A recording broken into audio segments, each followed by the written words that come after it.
Good afternoon, ladies and gentlemen. Welcome to the Institute. My name is John Wenchowski. I'm the president of the Institute, and it gives me great pleasure today to meet to introduce an extraordinary man who has written a truly extraordinary book. Michael Walsh is a former associate editor of Time magazine. He's the author of 6 novels and 6 works of nonfiction. He has been a columnist for the New York Post, a contributor to National Review and PJ Media. He was winner of the 2004 American Book Awards for his novel And All the Saints. And today he's going to be discussing his newest book of nonfiction, The Devil's Pleasure Palace, which is a literary study of the Frankfurt School. This book, it really has to do with the struggle for Western civilization and whether there really is going to be such a thing in America, in Europe, and wherever, or any of its few other outposts in the world. This is really an analysis of the so-called critical theory, the nihilistic Marxist analysis of our society based on its materialism, its alienation from the fundamental principles that have built this extraordinary civilization, which has resulted in the least amount of waste of human talent, the greatest liberty, the greatest prosperity, and the establishment of a moral order that gave us international law, that gave us the world's concepts of human rights. And all of this has been challenged by this nihilistic movement. And there is, well, while we at the Institute of World Politics discuss many aspects of this problem in the political and political-philosophical realms. And we also discuss it somewhat in the moral philosophical realms, because moral philosophy and applied ethics are central to our whole analysis of the different, and our study of the different instruments of national power. There is very little discussion, particularly in Washington, D.C., about the role of culture and how it relates ultimately to moral and political philosophy and the political structures of civilization. And Mr. Walsh has put this together in an integrated analytical form that I have seen very few people come close to doing. And so this is a great treat for us to have him come and speak today. And I just want to congratulate you on an extraordinary piece of work and encourage all of you to read this book carefully and share it with your friends. Michael, the floor is yours. Thank you. Thank you very much, John. Thank you very much, John, and thank you to the Institute for World Politics for hosting us today, and thanks to Austin Ruse, who has been tireless in battling the elements and the uncertain travel from Ireland to get me here in the teeth of the Friday storm, and of course to all of you for coming. The book's called The Devil's Pleasure Palace, and I should start by telling you what the origin of that title is, which I stole, frankly. There's a aphorism in Hollywood where I work now that says, good writers borrow, great writers steal. So when you see something you want, you take it. And this is the title of Franz Schubert's first opera, Des Teufels Lustschloss, which was never produced in his lifetime. Not really finished. He was a teenager at the time he wrote it. And it has as its plot, which I'll give you very quickly as possible, it's about a young knight who falls in love with a beautiful girl who's the daughter of a nobleman, but he's penniless. And they run off and get married, and the father is furious. So there he banishes them, and they go off into the Black Forest. There they, the husband, the wife, and the faithful manservant, hear tales that there's this castle in the neighborhood that's a magic place. But it's only for the bravest to enter. So of course the knight immediately decides he's going to go, and off he goes with his trusty sidekick. And sure enough, it's just this amazing place. It's got all of the fleshly delights that the world offers. It has beautiful women, it has food, it has luxurious appointments. Every kind of writhing, seething temptation that flesh is heir to is there. But the knight resists all this. He resists the amorous advances of the beautiful girls and the sins of gluttony, almost the 7 deadly sins. But it's getting harder and harder for him. And he's on the verge of failing when his wife comes to his rescue. And by defying the devil's pleasure palace, she gets him to reject all these temptations. And the minute that he does, the palace collapses, completely vanishes, and it's all revealed to have been an illusion. In this case, the illusion was the palace was erected by his father-in-law, who wanted to put him through a test. And he passed that test, so now the marriage is blessed and the young couple can live happily ever after. And I thought, when I was thinking of a title for this particular project, I thought that was the perfect title, because it's exactly what we see today in the battle between good and evil, between God and Satan, between capitalism and Soviet communism, that what the Marxist left is offering us is the devil's pleasure palace. It's a promise of heaven on earth, but what results is hell. And it is only through our own moral goodness that we can resist this and defeat it.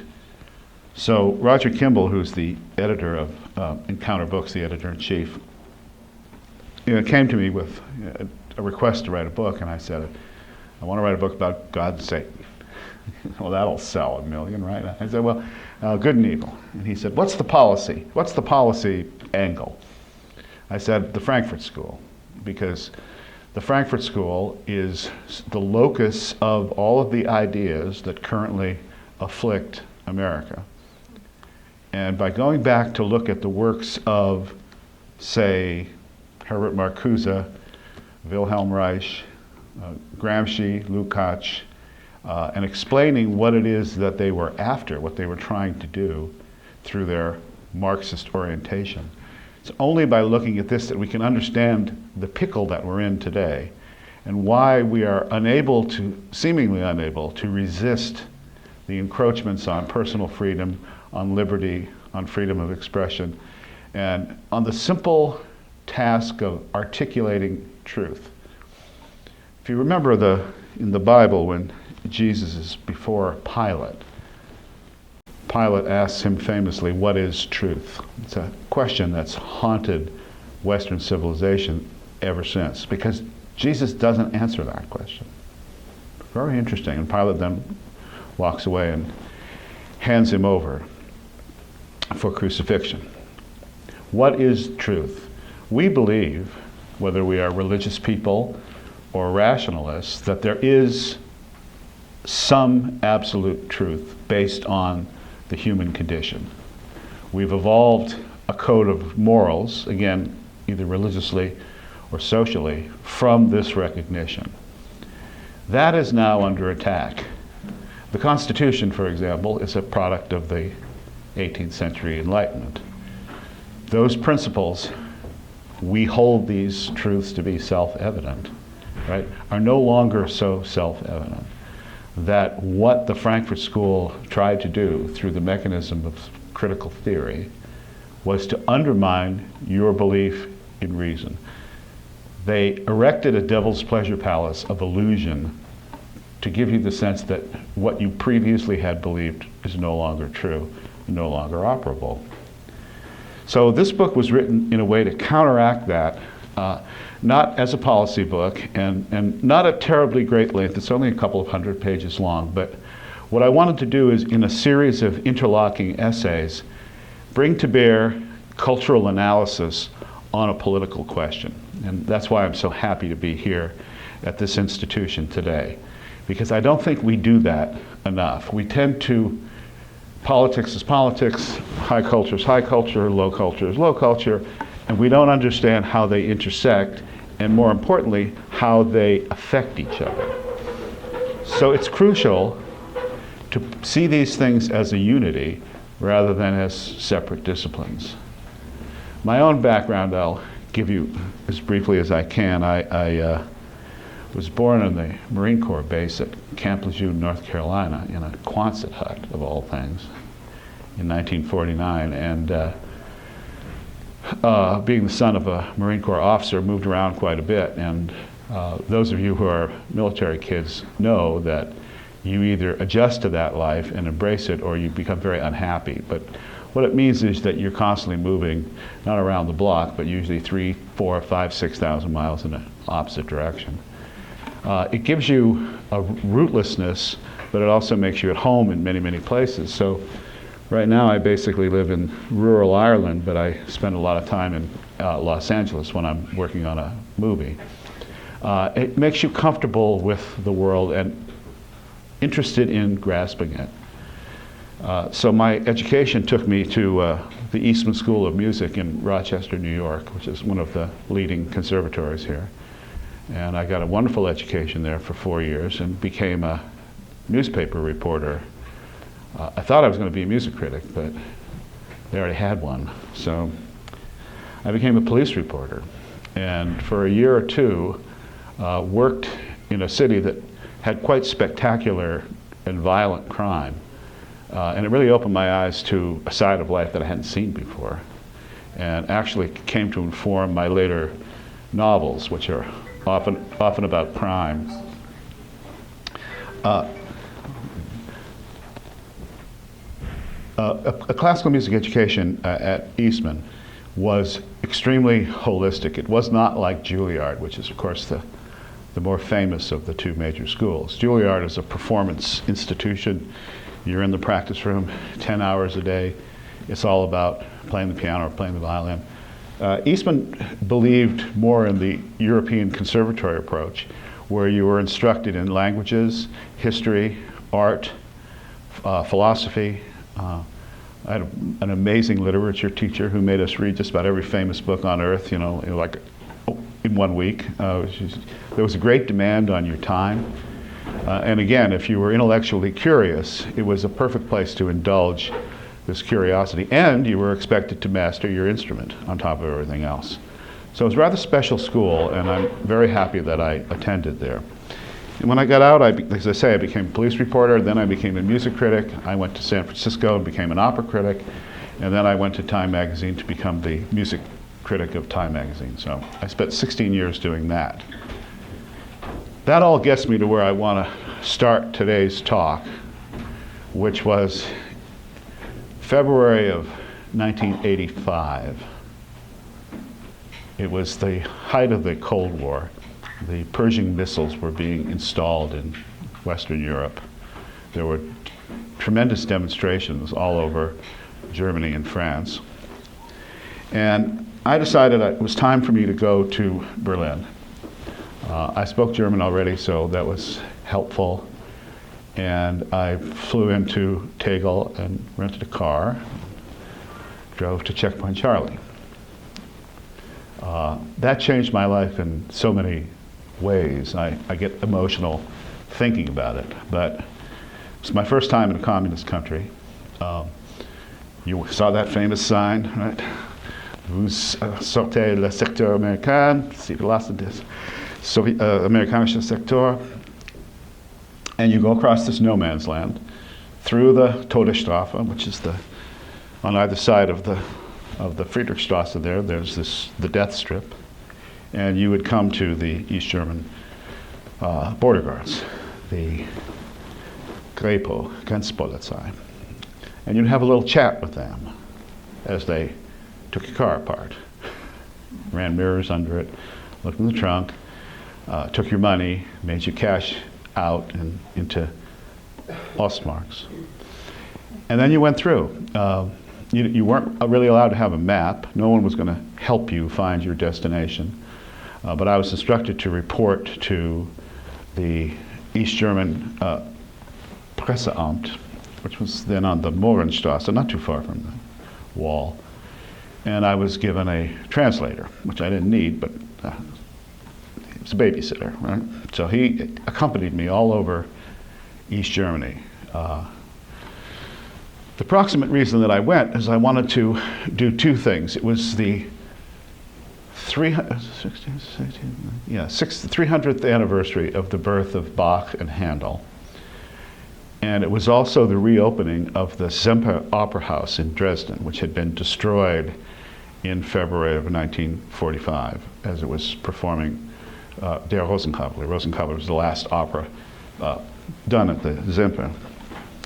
So we went all over. We went to Eisenach, where Bach was born. We went to Halle. We went to the Luther cities, Eisleben, where Luther was A born and B died. And along the way, we had both just had baby girls, so we began to bond. And we came to an understanding, just between two men, of how we were going to play this trip of mine. That he was convinced I was a spy, and I was convinced he was recording every word I said, which was certainly true in his case. It was so cold, it was well below 0 Fahrenheit, and it got down to, I think, very close to 40 below 0, which is where Fahrenheit and Celsius become the same thing, very cold. And I left him in Leipzig and said, go home. You're free. First of all, it's typical East German. He had no winter clothes and no gloves. He's freezing to death. I said, I'm going to go on to Dresden and go to the opera, and it's going to be cool, and trust me. So I put him on a train, and he went back to Berlin to his wife and his new baby girl. And as I was headed to Dresden, he said, there's something you ought to know. There's a new KGB resident in Dresden. His name's Vladimir Putin. He's a very tough little cookie, so watch out for him. And sure enough, and now in retrospect, I remember seeing Putin standing next to Erich Honecker. And I tell this story because, first of all, it was culture that brought me into a different political system. And it was shared love of culture that helped me bond with my Stasi babysitter, who's now one of my closest friends. We talk constantly, we visit each other. And it was culture that brought me to Dresden, where I found myself standing outside in the freezing cold, listening to Erich Honecker, the leader of the East German Communist Party, denouncing Reagan's Star Wars initiative, the Strategic Defense Initiative, in apocalyptic terms. And we were all very cold. We were hoping it wouldn't be your standard commie speech that lasts 6 hours, please get me inside. And my very good friend John Rockwell from the New York Times was with me, and he'd grown up in Berlin, so he speaks good German as well. And he turned to me and he said, I think Star Wars is but it sure has these guys terrified. And we went to the opera, and it was wonderful, and eventually I came back, but I got a taste for that life that has never really left me. I have a movie that I hope is going to go into production this year. We have a wonderful Swedish director who's just signed on to us that I call Charlie. And it's about Checkpoint Charlie. It's about that experience of going through. It's about what you find on the other side. It's a thriller, so there's lots of gunfire and gorgeous women, and you all got to go see that movie when it comes out. But just having gone through that experience, I got a taste for it so much that I went back and again and again and again and again. And I really spent far more time in East Berlin than I did in West Berlin. And later on, I would go to Poland and Czechoslovakia and Hungary. And finally, in April of 1986, I went to Moscow with Vladimir Horowitz, the great Soviet pianist, who was making a once-in-a-lifetime return to his birthplace. The day we departed on a jet from Paris to Moscow, the U.S. bombed Libya in retaliation for the disco bombing in Berlin that had killed a couple of American soldiers. So the minute we got off the plane, the KGB was just not terribly cooperative and nice, you know. One of the things they did was they had one of their agents inside Spaso House in Moscow to cut the strings on the Ambassador Hartman's piano so Horowitz couldn't practice, because his piano was being flown in specially. He always traveled and played on the same instrument. They just were non-cooperative, and it was quite a mysterious 2-week time, and it gave you a real look into the Russian mind. Eventually, as you know, the concert did take place. But something happened at that concert that I'll never forget, and I gave a talk like this in Budapest a few months ago, and we played the recording, the video of Horowitz's concert. I said, now you're seeing this, but what you're not seeing is this, and that is, before that, he did 2 concerts in Moscow. He did a Friday concert for the Nomenklatura, and then he did the Sunday concert. At that Friday concert, the students at the Tchaikovsky Conservatory, of course, found out that he was coming and wanted to get in. And so I had my first experience with the Soviet building, which is there's one door open. That's it. People all come through the same door and go out through the same door. The crowds are tightly controlled. There are babushka tickets terrors everywhere. And there's always means of impeding your progress to your seat. So I'm sitting there, and all of a sudden the doors come crashing down, and hundreds of young people come barreling through the building, rushing.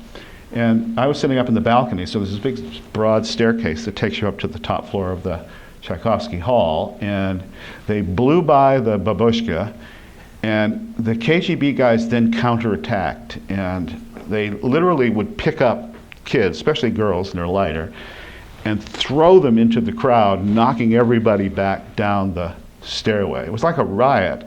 And the rest of us were all sort of flattened up against the side walls. But the spontaneous eruption of enthusiasm met by violence again struck me as a very telling metaphor for what kind of a society we were dealing with. And the concerts came off, and then Chernobyl blew up. It was quite a time in the Soviet Union. But it gave me, again, this introduction to the mother church of this particular moral and political evil. And I kept going back, and my last trip was just before the coup against Gorbachev. So I watched the Soviet Union die. And I think the reason I'm telling you this is because I think that it's the culture that brought me there, the knowledge of Russian culture, and even more so for me, German culture, to understand how they had been perverted into making the people accept something that was literally inhuman, and what finally brought them down. Yes, it was Star Wars. Yes, they were very, very afraid of that. Yes, they were playing chess and we were playing poker, and they didn't understand bluffing. All of those things. But at the root of both my German friends and my Russian friends was a love for their own culture that superseded and surpassed their forced love for Soviet communism. That the Russians never lost Pushkin. Never. It's true. Every taxi driver can quote Pushkin. The Germans never lost their love for, say, Goethe. They all know that poem by heart. And that force could not be overcome by the evil that had descended upon them. So this gave me the idea to do this book. You'll have some press materials there, little selections from the book, etc., or the book itself, and the book's on sale out front if you would care to get one. And I'm, of course, happy to autograph everybody's books. But it gave me the idea to say, what is the relationship of culture and politics? How does it tie together? What does it mean to be human?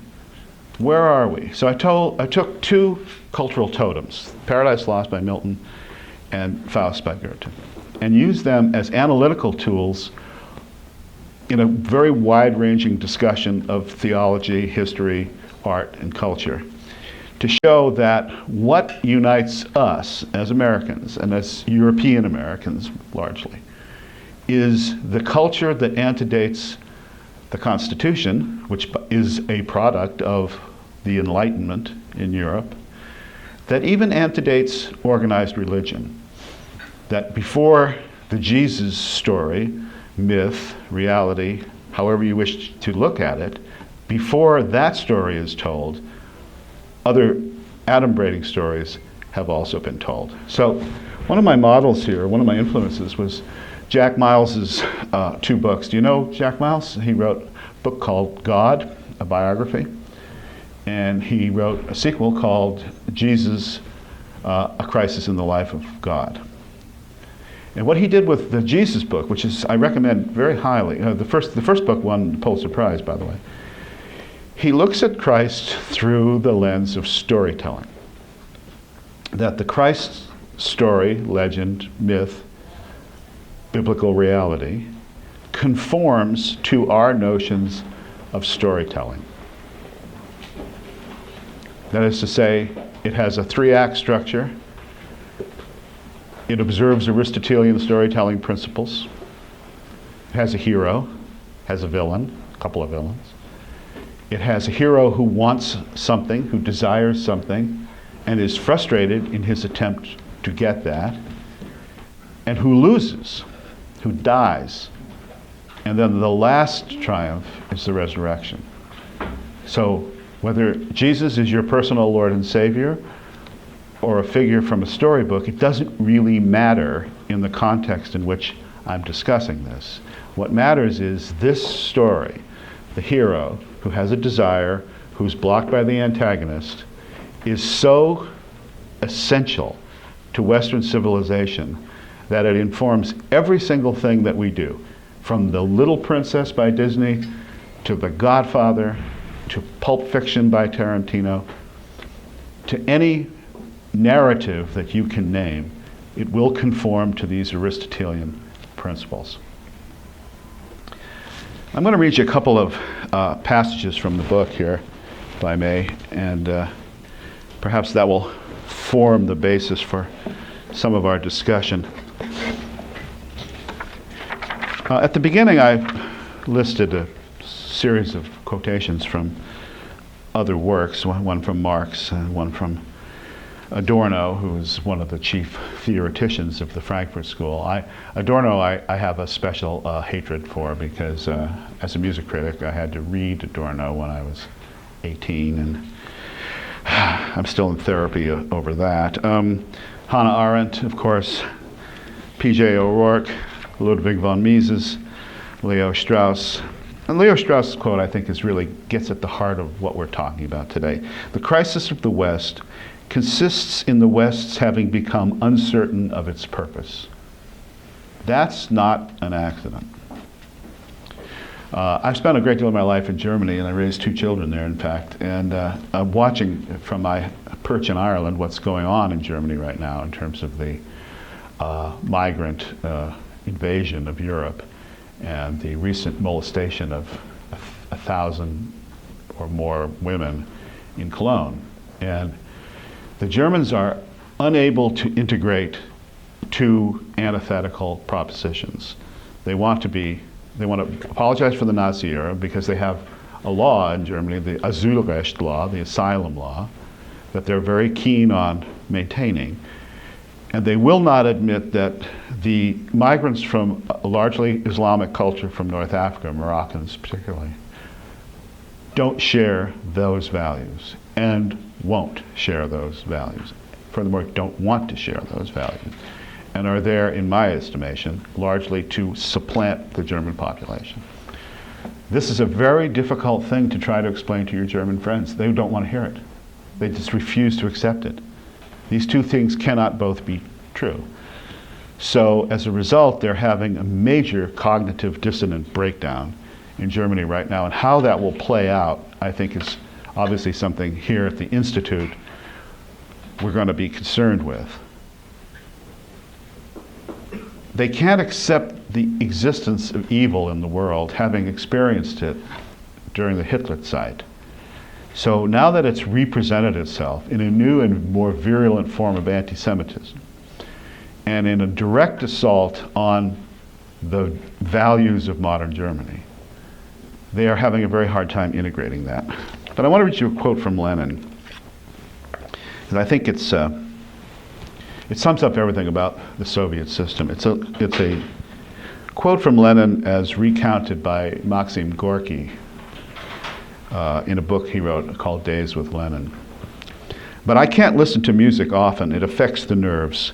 One wants to say pleasant stupidities and stroke on the head the people who, living in this dirty hell, can create such beauty. This is Lenin now talking, right? And today it is impossible to stroke anyone on the head. They bite off your hand, and it is necessary to beat heads, beat them violently, ruthlessly, although we ideally are against any sort of violence against people. Yeah, right. The task is diabolically difficult. And you see, even in Lenin's own words, he's evoking Satan in his hatred of culture. And he's talking about the slow movement of the Beethoven Pathetique Sonata, right? It's a very famous piece. It's meant to depict Romeo and Juliet in the garden scene. That's what the legend is behind that particular piece of music. That piece of music, so beautiful, enrages Lenin the way holy water enrages a vampire, or the sight of the host.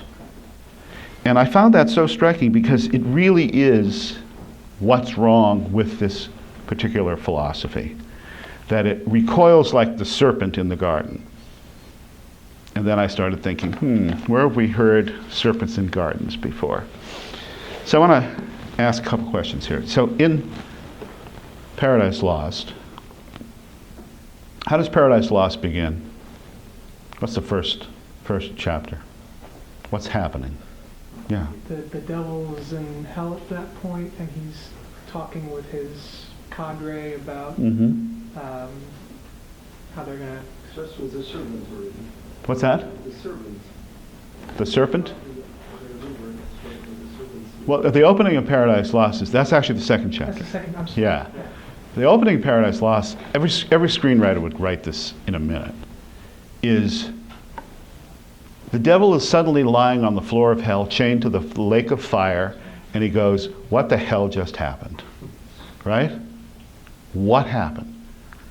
So that all of the things we think about in terms of the war in heaven, and St. Michael rallying the 2/3 of the host that stays with God, and Satan taking 1/3 of them, and the fight, all of that is already over with. It's done, it's backstory, as we say. It's off camera. It's what happened to me. How do I get my revenge on the person who's done this? That's why Satan is the main character of Paradise Lost. But what he understands is he's not going to get heaven back. All he can get is revenge. He's motivated by revenge. It's a great revenge story, and that's one of the genres, of course, that we specialize in Hollywood. So he says, then they have the conference with Baal and Belial and all the bad guys, right? And they all say, well, let's counterattack. Let's go up and do this. Let's go. He says, no, we're whipped, guys. We're never going to get that paradise back. The paradise that's lost is Satan's paradise, not ours. It's not about the Garden of Eden. It's about real paradise. And it's about the motivating factor to have Satan attack God through you. Humanity has just been invented. And Satan says, God loves this new creature called man more than he loves the angels. And if we can destroy man, we can hurt him. And that's the best we're going to do. So let's do that. And then the plot unfolds. And Satan is let off the lake of fire and is actually allowed to pass through where he fathers sin and death and lands on our world with a tremendous amount of animus. And when you go back and read these foundational myths, yes, ma'am? Just there's something important that happens there for literary theory. Uriel lets him in. That's where wisdom sleeps, that reason sleeps. Yes, exactly. Because he doesn't understand hypocrisy. I just wanted to say it because you're going into literary theory. Yes. Hypocrisy is that, anyway, I'm sorry. No, that's perfectly fine. And there's actually another episode that happens when the angel Abdiel, who's one of my little heroes in this story, wanders away from God and says, I gotta check this Satan guy out, right? Like, and then he goes over and says, nah, and then he goes back. So he's the only one who is tempted to defect and goes back to God. He's a very interesting literary figure. It's interesting to go back to these totems and reread them in this light of like, oh, I always thought this happened, but it didn't. This happened. And I found in rereading Milton that the truths of so much of our cultural political life are in this particular poem.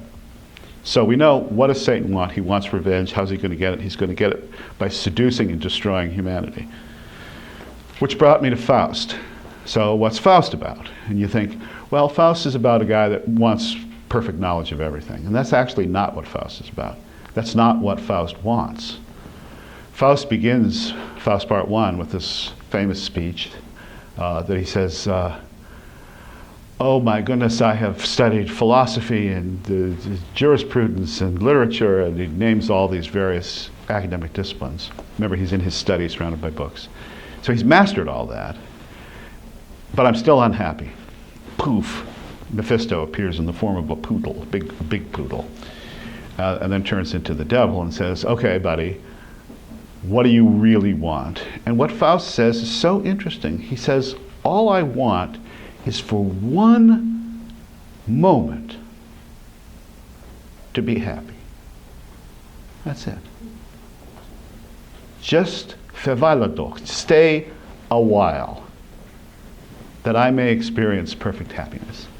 And Faust says, I got just a girl for you, Buster. And of course, that's Gretchen. So the Faust legend isn't really about a guy who wants to rule the world. He wants love. Now, in so indulging his love, he manages to get Margareta to kill her mother by accident, to impregnate her, to have her kill her baby, and be executed. Again, it's the satanic progression of wanting X, but delivering Y. So now I had the two pieces of my puzzle. The macro story of the war between God and Satan and good and evil, which, again, not necessarily treating it religiously, but as a literary metaphor.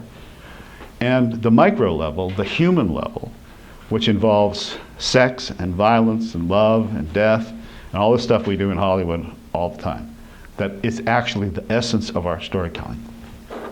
And then I was able, from that point on, to take you, I hope, on a journey of discovery of some of the principal cultural elements in our society. So, for example,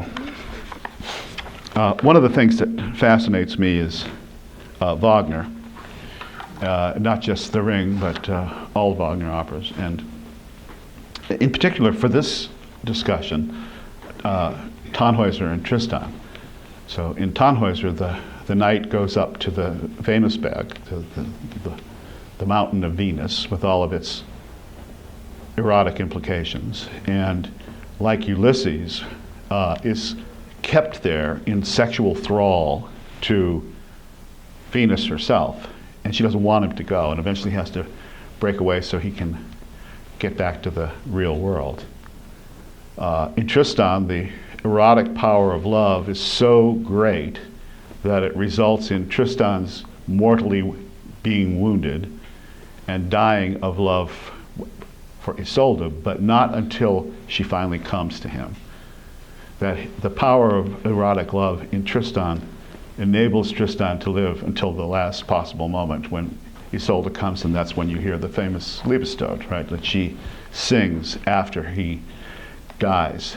And that brought me to a line from Faust, the eternal feminine, right? Ewig weibliche führt uns wieder. The eternal feminine leads us ever onward. The erotic power of love is something that the Frankfurt School attacked violently, as violent as nutty German academics get. Yeah, we are going to attack the love now, yeah. There's a man named Wilhelm Reich who was parodied by Woody Allen in the movie Sleeper, in which, as you know, people don't have sex anymore. They go into this box, and it's called the orgasmatron, and their urges are relieved. Well, that actually existed. There was a thing that called the orgone box that Dr. Reich, who was a Freudian psychiatrist, invented. He felt that everybody's problems were because of pent-up sexual energy. So when you went to him for counseling, you'd have to take off all your clothes to start with, and then go into this orgone box where this sexual tension would be dispersed. This, by the way, is where the Rocky Horror Show comes from. And just in case we were putting together a lot of oddball cultural things, but that whole notion of sexual tension is really the metaphor for the Rocky Horror Show, which I happen to think is a great show and a great movie. So Reich felt that that was the cause of all of our misfortune. Reich was imprisoned in the Eastern States Penitentiary in Pennsylvania, which is, by the way, where Al Capone went to jail after being convicted of tax evasion, and eventually died in a lunatic asylum. But people took him seriously.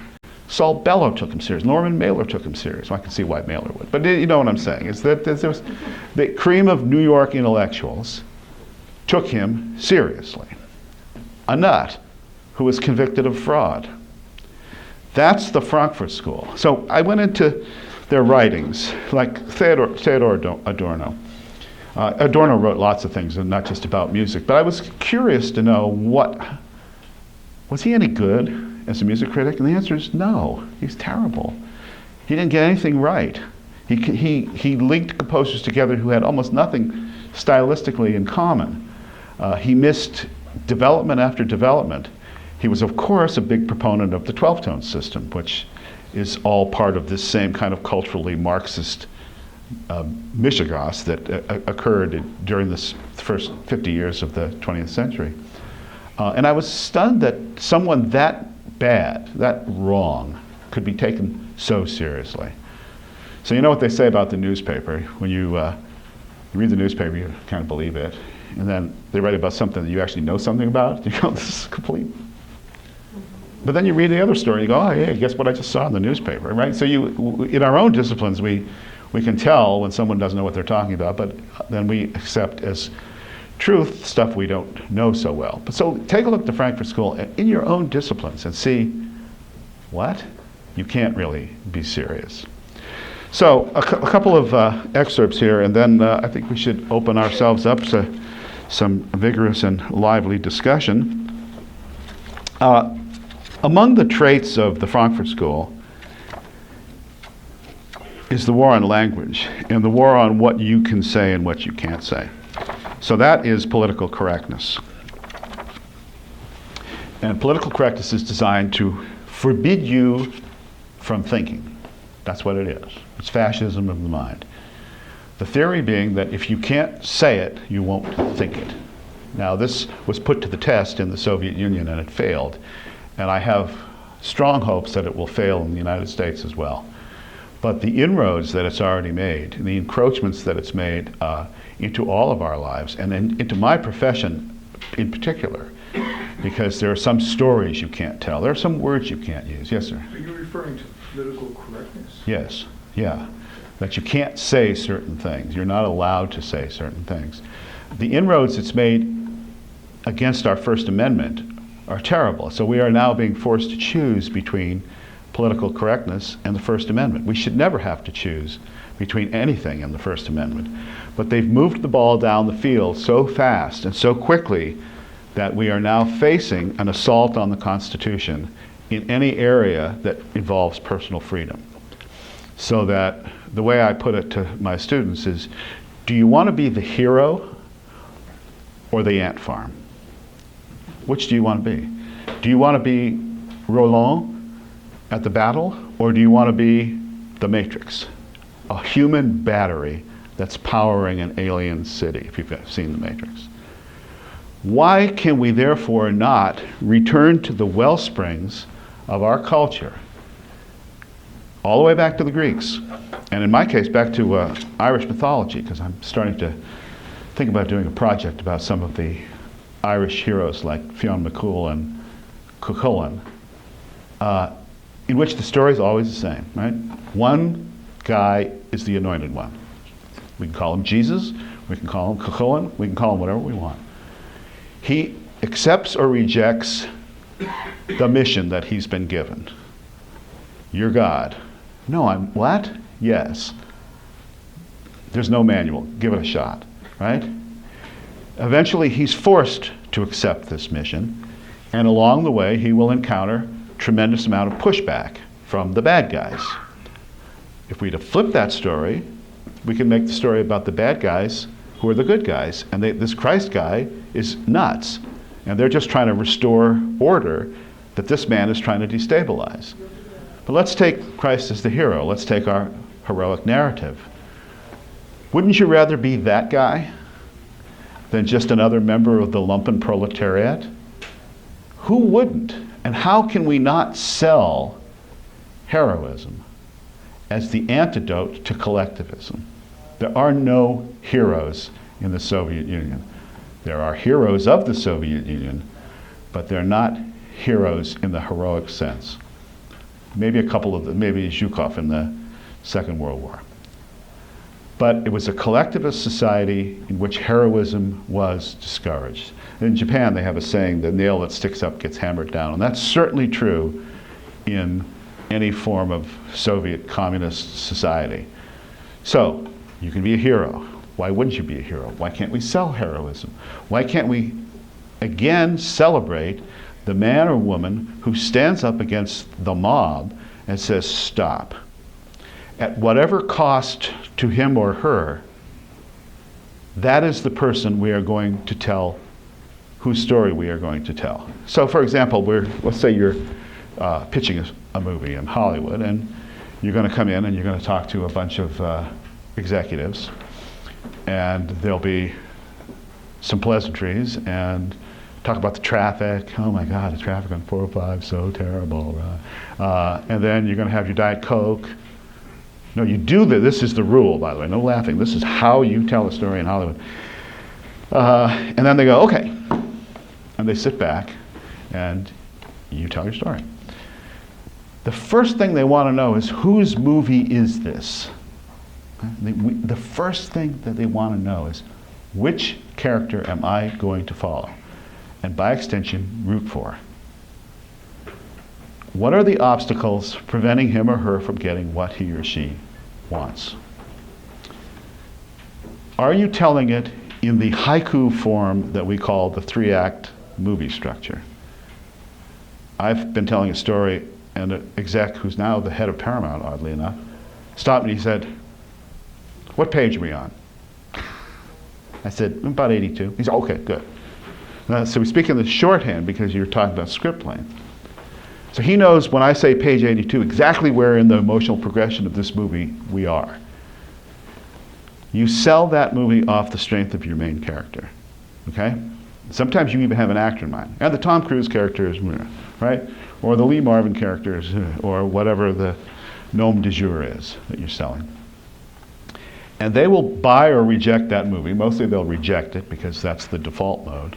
But if they buy it, they bought it because you gave them a character they want to see. Whether they're rooting for him or whether he succeeds or fails, there's something in that unique human individual that allows them to spend $60 to $80 million telling that story. They're going to put the studio's finances on the line. They're going to pay you a lot of money. They're going to pay everybody else 10 times more than they're going to pay you.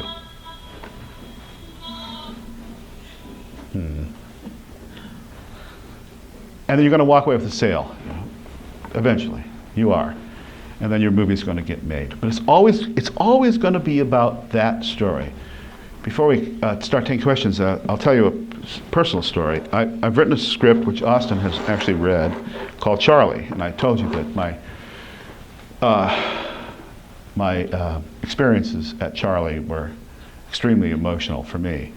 And I sat down in the fall of 2012 to write a movie about a Russian girl who breaks across the East German Grepo lines in a little Trabi and manages to get to the West, setting off an enormous international fuss. And of course I call her Charlie too. But in writing that script, I did what I usually don't do, and that is I just wrote it. I didn't outline it, I didn't plan it, I had no idea, except for this arresting opening scene where she comes through the lines and they're shooting at her and all kinds of interesting things happen. I didn't know where the story was going to go, and the American character, as it turns out, is really not a very admirable person. He's a bit of a cad, and he's a two-timer. He's playing both sides of the street, and the short version of the plot is they want Charlie gone. No, the Americans don't want her, Russians don't want her back, nobody wants this poor girl. And I found writing this morally ambiguous character was a challenge, because if I was ever going to sell this script, they're going to say, well, who am I rooting for here? Everybody's, kind of a... I said, well, that's kind of what the intelligence world is about to begin with, and you don't really know it's like an onion. You're going to peel off the layers of every one of our main characters in the script and try to get at the root of them. But it was a voyage of self-discovery, because when I got to the end, the American loses. Is this a conservative movie? Is this a liberal movie? I don't know. That was the way the story dictated itself and developed itself. So I gave it to my agents, and they went, I don't understand a word of this, so I rewrote it. It was a little bit too, Spy Who Came In From the Cold, it was too mysterious. So I made it more specific each time I redrafted, and finally we got a wonderful Swedish director who just came on board, and we're out for financing, because we'll do this as an independent movie, and hopefully we'll start shooting it either later this year or next year. But the point of the story is that I created a hero who in the end does the right thing, even though he loses the chess match against his Soviet opposition. And what I needed from a director to sign on was to be so caught up in this story that he has to make this movie. You're going to make a movie that's going to take you years, and you're going to have to slog and work. First I had to get a producer, and he signed on, and then we got the director. You have to engage the readers as a novelist, but even more importantly as a screenwriter, to get those characters to come to life, and then find those actors who are going to inhabit those characters and hopefully make something wonderful. But it's all about heroism. It's all about being the unique individual, and this is where my Catholic background comes in, that each one of us is unique, loved by God, and has talents that nobody else has. No two people are alike. And I believe that in the current crisis, in the attack on the West, that's what's going to save us. Not policies, not any bills they're writing up on the Hill, but going back to Ulysses. He doesn't want to go to war. No, he'd rather plow sand and pretend he's crazy. But he does, right? It takes him a long time to get home. Aeneas doesn't want to flee Troy, but he has to. He doesn't have any choice. So he winds up going and founding Rome. All of these stories are about people who don't necessarily want this gig, and even my little movie hero would rather just stay in bed with the Russian girl that we find him sleeping with as the movie opens, but he's called into the service of his country, and if he can make a buck doing it, he'll do it until he finally realizes the larger game. You don't make movies about the cogs in the wheel. My argument is this. We need our politicians to be regrounded in the truths of Western civilization, to re-find the reason for our laws. They weren't handed down by Moses. Some of them were, but not these laws. They're mostly made by the sausage factory. Why are we passing this law other than to pass it? In what truth is it grounded? How does it assist the human condition or free the human being from needless oversight? So that's what The Devil's Pleasure Palace is about, among other things. But I wanted to write this book, and I said earlier today in front of another group, think of it as a jack-in-the-box, right? And you go, and then boom, and it pops out, and a million things come fly out of it. Almost like Pandora's box, right? Everything flies out of Pandora's box except what? One thing's left. Hope. That's it. So our hope for our culture lies there. We've loosed these demons, but we know they're not real. In the end, it's the Devil's Pleasure Palace. We go back to our founding human stories, implanted, I argue, by God prior to organized religion, that says you, and you are the heroes of your own life. Make something of it. That will create a smaller nanny state, greater individual freedom, and a real sense of pride and purpose, which I think we're losing. So that's what I have to say for now. I'm happy to take questions and argumentation and discourse and disputation. Yes, sir.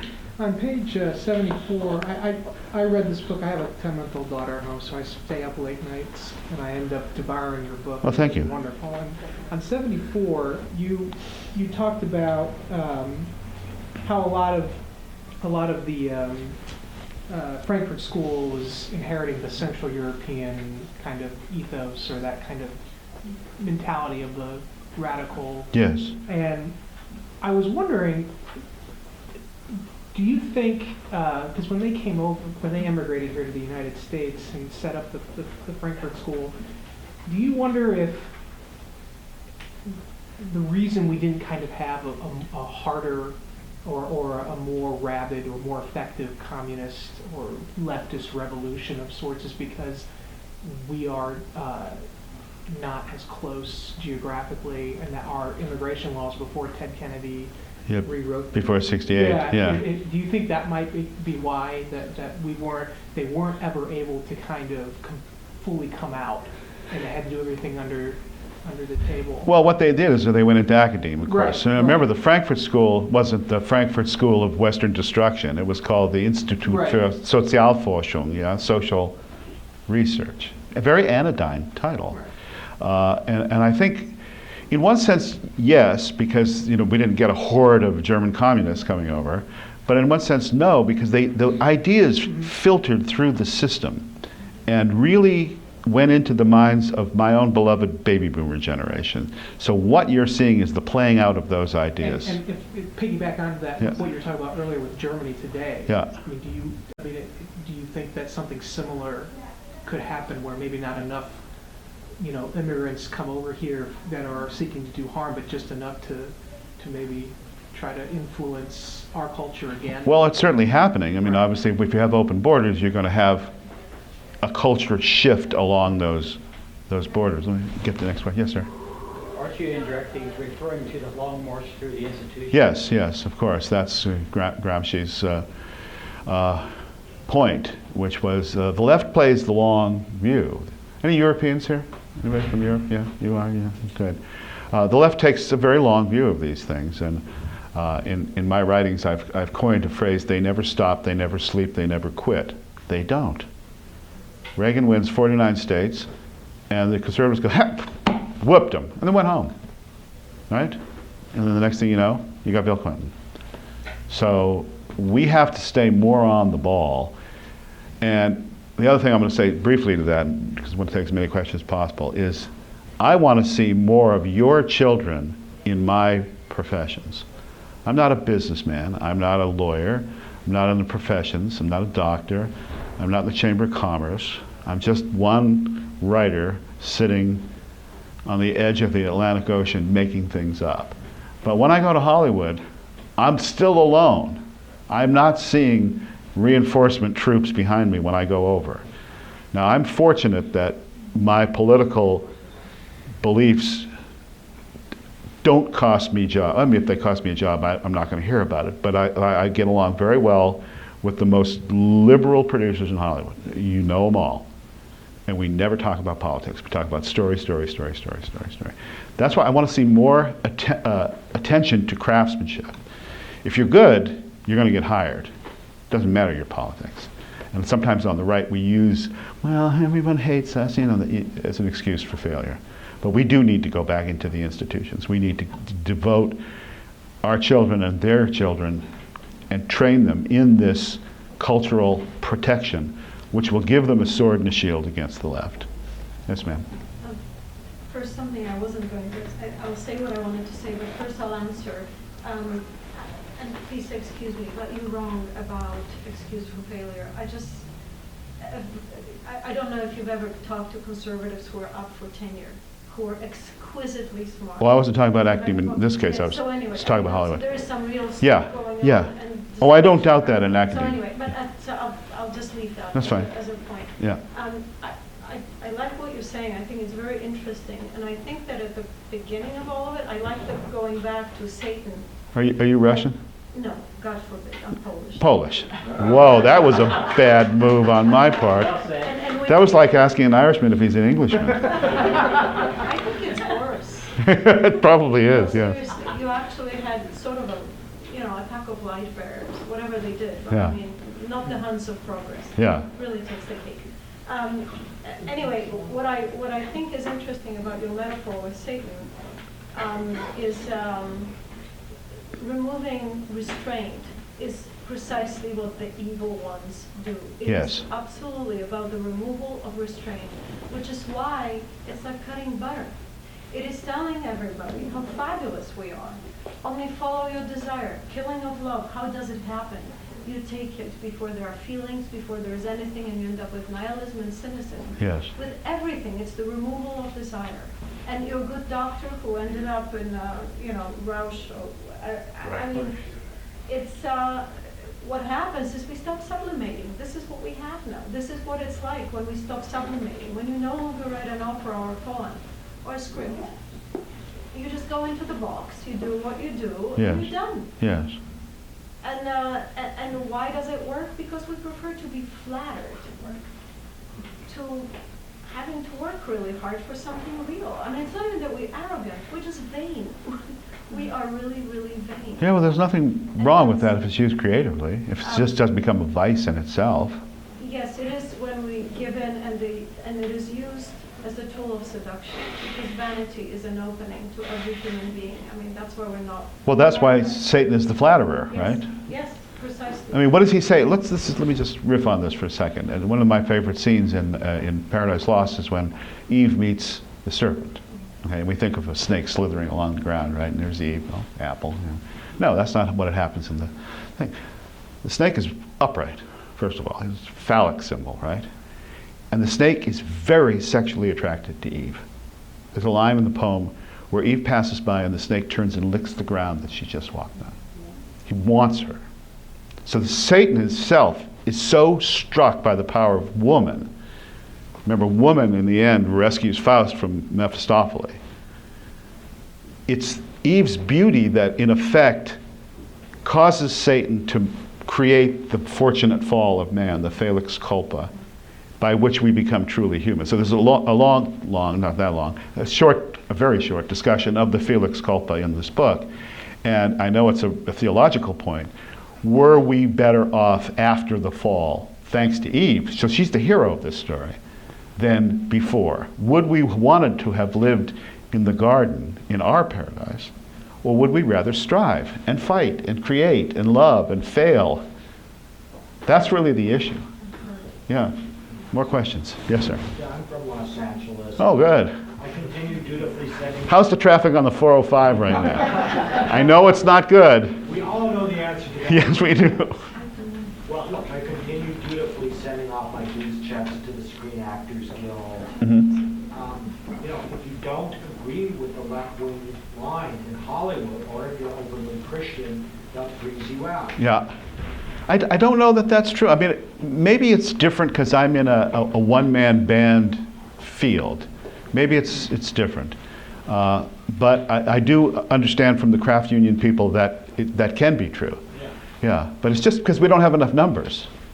That's part of the problem. I'm constantly trying. All I can do is sort of reduce hatred. Yeah. Try to say, hey, there's something good about the U.S. Constitution. There's something good about people who go to church. Well, that's what Friends of Abe are for, our super top secret Hollywood Yeah. service. Yes, ma'am, back there. Migration and language. Can you touch that topic a little bit? Because you mentioned something about migration Yes. and culture. Culture and language, of course, interconnected. Yes. And have you ever tried to learn foreign language? It's my personal question. Have I ever tried what? I'm sorry.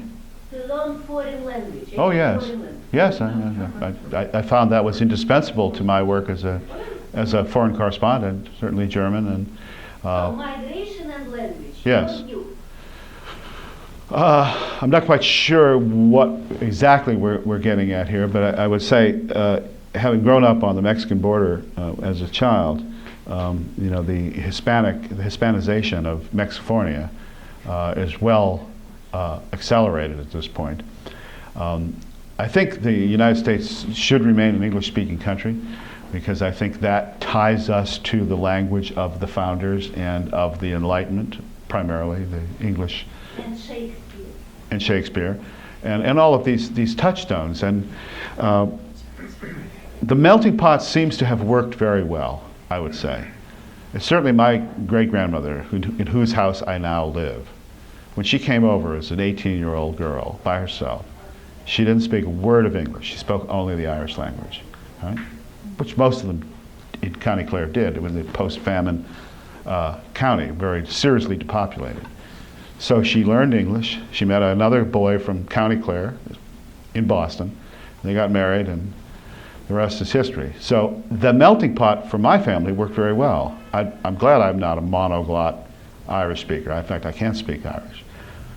But I do also, having grown up in so many different parts of the world, in Honolulu and Germany and here and there, I do like multiculturalism, not as it's defined today, but I like being conversant with many cultures. I think that's very helpful. It helps you understand your own country better if your own country's not the only thing that you know.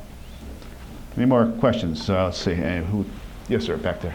I don't know a lot about Gramsci, but I had read about his respect for and hate of the cultural power of the Catholic Church in particular. Yeah. I was wondering if you had any anecdotes or anything you had read about, you know, assaults or attempts he made to be influential in that area too. What's the area again? I'm sorry, I can't quite hear you. I know he had a lot of respect for the cultural power of the Catholic Church. Yes, yeah. And I just wondered if you knew anything about him in relation to the church. Well, Gramsci was, you know, obviously irreligious. I mean, most of these guys were atheists, but since he's the only Italian in the group, he was certainly aware of the potency of the power of Catholic mythology. Austin and I were talking about this at lunch today, that it came up that there's so many symbols and markers in Catholicism for after 2,000 years that have a instantaneous resonance in the breasts of Catholics.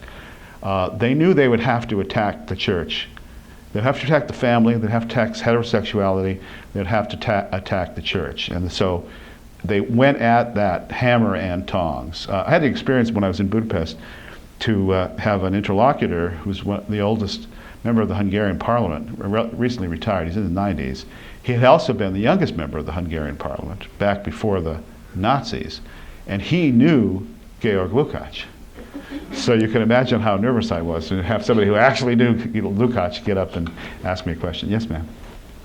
I just wanted to make a comment and then maybe ask a question at the end. Okay. So I've studied history pretty much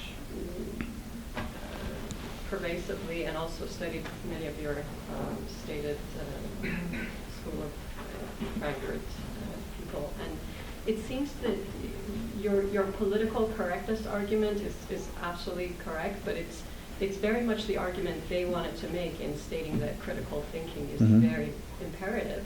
And so you're almost attacking your own argument by attacking them. And they were, for the most part, actually not Marxist. They were somehow labeled neo-Marxists, but our own State Department invited them to bring their work into our arenas, into Yes. our academic institutions, and really heavily promoted their thinking in terms of pushing for democracy of some sort by allowing critical thinking to flourish here.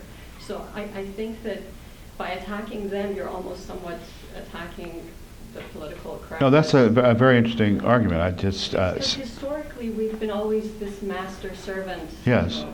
The division is between power and the rest of us. Yes. So it's not really between the Russians and us, because Russia wasn't like this more than 150 years ago. It was very much capitalistic. Right. So it's feudal.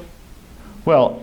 The master-servant. Yeah, again, it's a question of definitions, and I don't want to bring up Diana Westbrook right now, but there certainly was I will bring up Diana Westbrook, there certainly was a significant communist penetration of the Roosevelt administration that lingered into the Truman administration.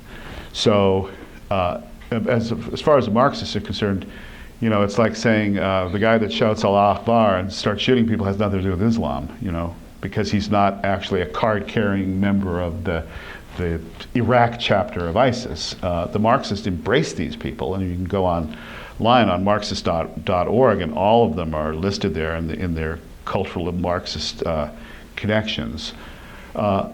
Look, there are some good things about saying, why can't I criticize this? Why can't I criticize this? That is intellectual freedom, and that's what universities are supposed to be about.